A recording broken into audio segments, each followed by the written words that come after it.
everyone. Welcome to another exciting edition of Words, Images, and Worlds. Just talking about the wonderful world of David Lynch films and looking at a nice shelf full of, it looks like, some lovely comics and ephemera. And delighted on this episode to be talking with author, creator, artist Bruno Stahl. Bruno, thank you for joining. Oh, thanks for having me, Jason. It's a pleasure. Uh, I Absolutely. think we're going to spend the evening with my cat in the background. Yeah, yeah, cats are always welcome, families welcome. It's a community space, absolute. Just like in and out, in and out. Like, okay, I'll leave the door open for you. Yes, it'll be back. Yeah, It'll be yeah. back. Well, I know that listeners out there will know you for a range of creating. You have a number of books out in the world, and the one that we're talking about on this episode is The Unfolding World of Boom Bandits. So curious about, we've been talking about film and media and other things. Curious about what connected you with comics and storytelling in the main. I think since I can remember, I had comics in the house. Like my dad, he read comics as a kid. So I think he's like, oh, that's the logical thing to do. Just like, I've got kids on my own now. I'm just gonna give them comics to read. And I think my first experience with comics was an Asterix comics. Mm-hmm. Mm-hmm. Uh, and then that progressed, for some reason, progressed onto like Mad Magazine and Nice. the Incredible Hulk, the Bill Mantle Sal Buscema run. That was like a very special, like it's still like a vivid in my mind. Those issues, like I traced over so many of those pages. Like that was like probably my first learning experience in comics. Yeah, yeah. Uh, as you've worked and as you've developed, I'm curious about your style. You have a rather careful and meticulous style. How did that come along and emerge? Uh, I think for many years I wanted to be a painter, and I wanted to, like be sort of like work with painted comics, like Richard Corbin and like a John Bolton and all those guys. I was like, oh, this is amazing. I don't know how they do it. I didn't even know like is this painted? Is it like a computer magic or what it is? I don't know what it is, but I want to do exactly um, that. And I think because I couldn't paint, I tried, to use ink, Mm-hmm. as a sort of like as paint. Like I tried to do like black and white paintings essentially, and it obviously was quite messy. It didn't look good. It was just like a many shades of gray, because I didn't know anything about compositions and like you need to leave blank space, otherwise, it's. But that's I think the reason why I really got into like I do a lot of details with the page, and then I learned, you know, um, once I gave up like trying to do like painted comics because it's just not financially viable. Mm-hmm. Um, and I found my own style, like my inking, and then I understood composition and layouts, and it's like, okay, so we need those a lot of white on those pages as well. So like whatever you are trying to, like, all the details and the blacks can pop on the page. So I think that's the progression. And yeah, no, I think that's and during this period there was like I came across like a Bernie Wrightson, people like Mm-hmm. that. There's just like a really fantastic artist, inkers, like amazing work, and Sam Keith, guys like that always like attracted my attention. You see, there's Yeah. like sort of a you can feel the passion on the page, and that really like it speaks to me. Um, And I think that's how I found my style eventually. I hope I do have a style. I'm not sure about that. I think it was just like a combination of so many different things, you know. But yeah, that's I ended up doing like this kind of crazy work. Well, I would say you definitely have a style, and part of what I love about style and comics is also world building. So I'm curious about what it's like and what it's been like to unfold the story of Boom Bandits and sort of get the flow and the rhythm of this world that you're creating. Uh, well, because it started out as a COVID project. Because I was just Hmm. had finished working with Pat Mills on Space War, and we had a lot of plans for the launching and like signing in London and things like that. But then COVID happened, and like all those plans like went down the drain, and we had a lot of free time, you Yeah, know. yeah. So we had I said, well, I'll take this opportunity to do something for myself, my own, comics, gonna write, I'm gonna illustrate it, I'm gonna do everything apart from editing. Editing is like Odette. She did a brilliant job on it. Um, but I didn't know what I wanted to do. I just knew I wanted to say something. Um, and then I thought like, well, like, that's the thing about sort of like a generational trauma. I think that's the theme of the story, really. Um, that goes back to like when I left art college and sort of learning a little bit of life and just like how to get a job and things like that. Hmm. And coming across was all like this really aggressive articles about how my generation was like a lazy, sort of like incompetent, and it was like what who are you talking to? Because like I'm struggling, like like I'm got like a minimum wage job, like I'm working my ass off, and all my friends are doing the same. Like, who are those people they are talking about? Because I never met one of those. Uh, so when that happened, like COVID happened, and I was like, wow, I want to talk about that. That's sort of like this sort of like generational conflict that goes back to like probably like a prehistory, like the previous generation always like sort of like looking down on the next and so on, and like it's amazing how that has is not a new thing, it's not modern, stuff. Is like it's been going on since we're like a cave dwellers essentially. And with Bone Bandits, I thought about maybe something a bit cheeky, a bit like punk rock, sort of like Hmm. you know anti-establishment sort of things like and I tried to channel a little bit of like the youth culture of today, uh, what from my my days as a youth, and Hmm. the Gen Z does now and all that. Try to like the gangs to be a little bit more specific in that sense, not like a sort of like typical post-apocalyptic gangs like Mad Max and stuff like that. More like I want it to feel recognizable if if you're reading the book. It's like I know those guys. I've seen them in a Hmm. in Hmm. this center, like just loitering outside like a corner shop or something. Uh, so it started with like 5 page. That's all I had, and I had a complete like this a kind of a gag, 5 page gag, and that's the first 5 pages in the book.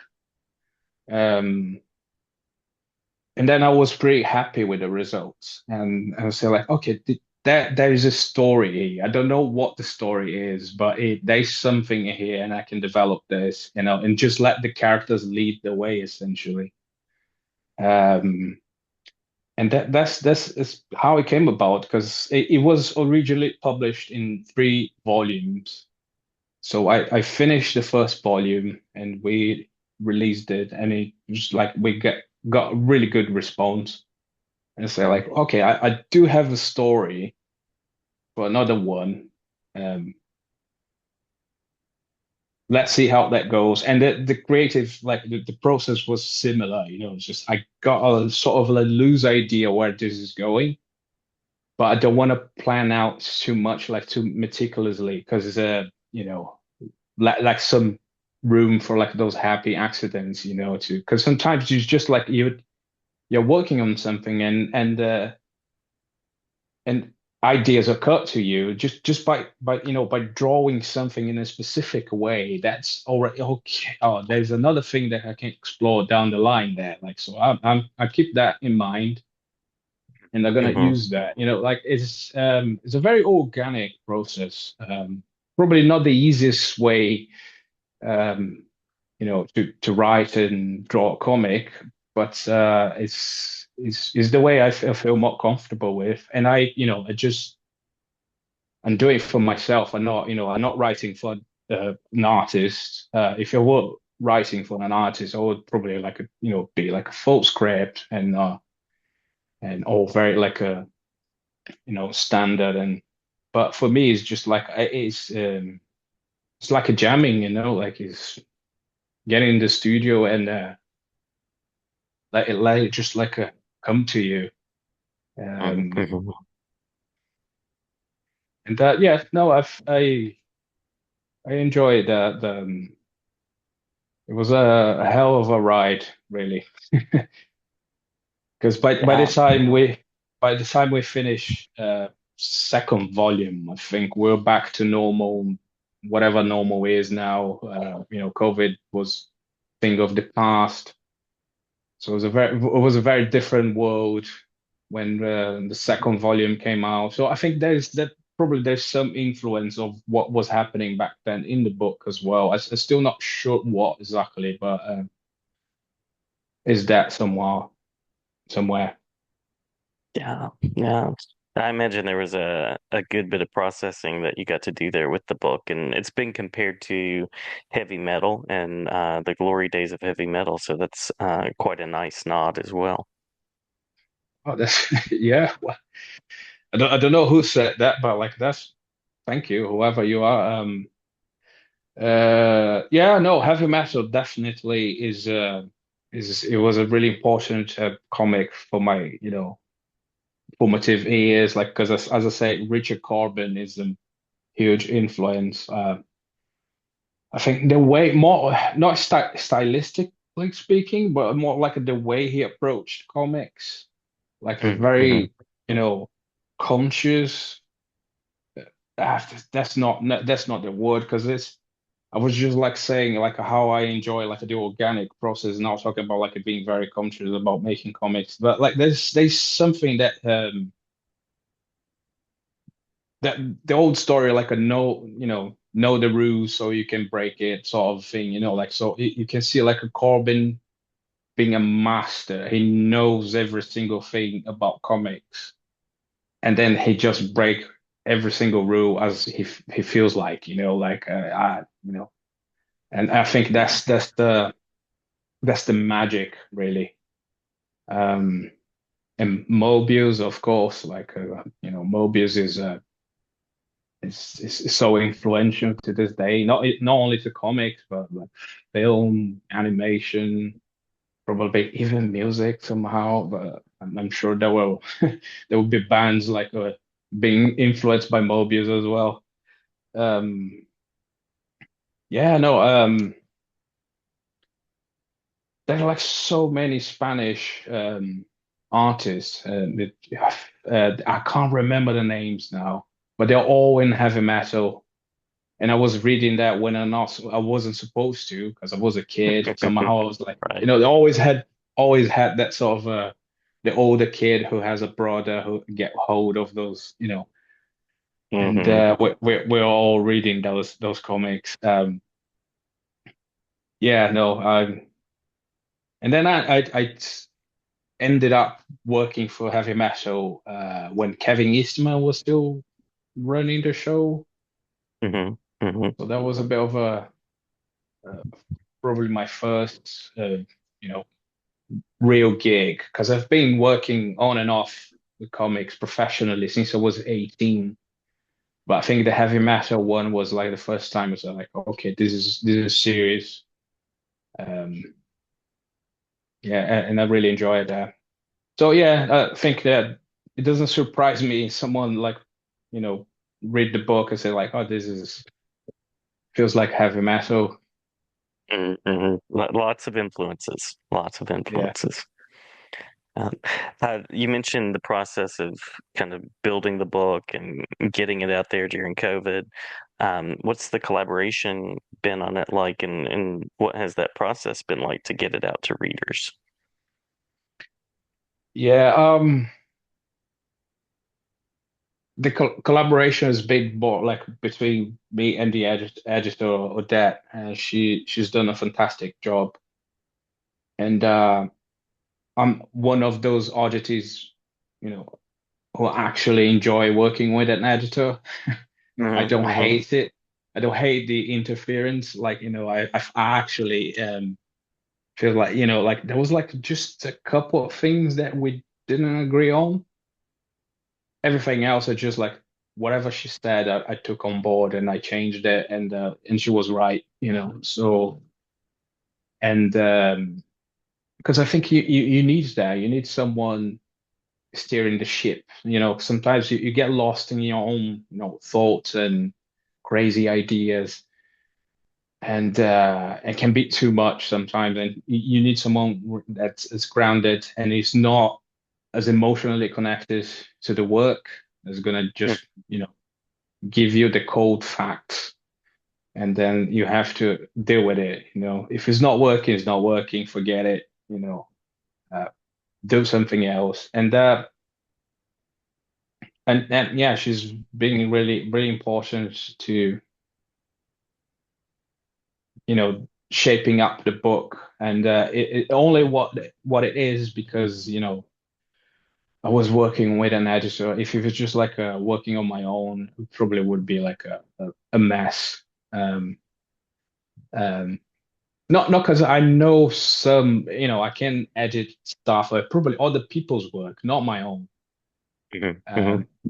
Um, I can be very objective with other people's work, not but my own. Like I'm too emotionally attached to it. I can't do it on my own, So and then we work with Philip Sobrero doing colors for the covers, like the pinups, and he's fantastic. He has done work for everybody, Marvel, DC, Image, like so many books, and it was wonderful because just like I just gave him like a couple of lines, like some instruction. Is like, oh, I wanted this cyberpunk feeling, and sort of use that cyberpunk color scheme and stuff, like, and he's just like he knew exactly what to do with it. Yeah, that was it. We had no issues working together. Sort of like having complete different ideas of, like, no, he nailed it like first time. That's it. Great. Nice, nice, love it. Yeah. If I'm a listener and I want to find out more about the book, where can I go and support and find out more about you and the work? Uh, we're live on Kickstarter at the moment. I think we're halfway through that now. I've still got 21 days to go, so still got plenty of time. Um, and I think that the good thing is that the book is finished. There's nothing left to be done. So, you know, uh, the backers like they won't have to wait long to get the books delivered. Is everything done? We're just like running the campaign now, and once that's finished, you're gonna get the books like as soon as possible, as soon as the printer. delivered the book, they will be dispatched immediately, and that was it. No, you're not gonna wait 6 months, a year to get the book finished, and then you get delivered. It's done. Yeah, awesome. Well, it sounds like you have a world that you're building and continuing to build. What is next for you in the world of creating? Uh, well, it's just with Boom Bandits, I finished. I call it a spin-off, but it's sort of a prequel or something because it's sort of a origin story for the villains and in Boom Bandits. It's just because originally that was a chapter in the story, but Mm, mhm, it was tonally was like completely off and sort of was like messing up with the pace of the story. So I was like, okay, I need to check that out because and the reader doesn't really need to know that stuff. It does not that important for like the main story, so that can stay out. But then, running the campaign and with the idea of running the Kickstarter campaign, I was like, wow, now I can do it actually. I can get this book, like, 30-page story. Um and like it is a complete like the Bandits is the complete story. You don't need anything else to understand it, to enjoy it. But you know, if you wanted the whole thing, the director's cut or like the final version, you can have the Euthanizers, which is also live on Kickstarter. It's the same campaign, so you can choose, like, you can have one or you can have both. mhm. Pledge for both and have the complete saga.